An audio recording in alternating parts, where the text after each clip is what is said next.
नमस्कार मंडळी, आजची आपली सकाळ नाश्ता करून बाप्पाच्या आगमनाची तयारी करायची. चला बघूयात.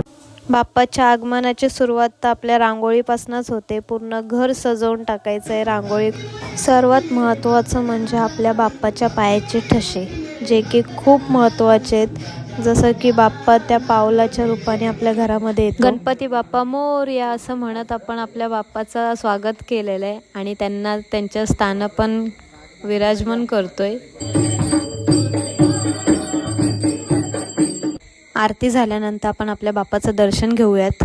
मोदकाचं नैवेद्य दाखवून आपल्या बाप्पाचं दर्शन झालेलं आहे. मोदक म्हणजे बाप्पाचे फेवरेट. आपल्या बाप्पाचं दर्शन झाल्यानंतर आपण आजूबाजूच्या लोकांकडे बाप्पा बसले त्यांच्याकडे जाऊन दर्शन घेणार आहे. तर आता आम्ही चाललो आत्याच्या गावी, बाजूच्या गावामध्ये सिद्धेश्वर, मोठा सिद्धेश्वर बघू शकता तुम्ही.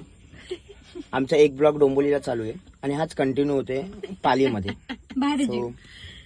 आमची सवारी आता ही चालू आहे.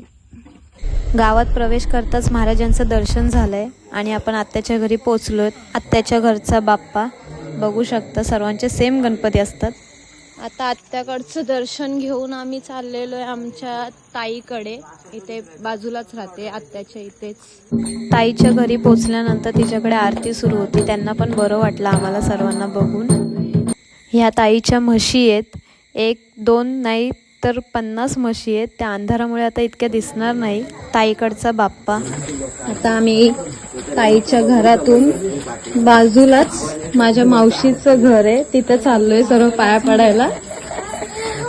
हा मावशीचं घर आहे माझं. मावशीच्या बाप्पाचं दर्शन झालेलं आहे आणि ह्या गावामध्ये खासियत अशी आहे की जे 1.5 दिवसाचे गणपती असतात प्रत्येकाच्या घरी सेम मूर्ती असते. तुम्ही बघू शकता.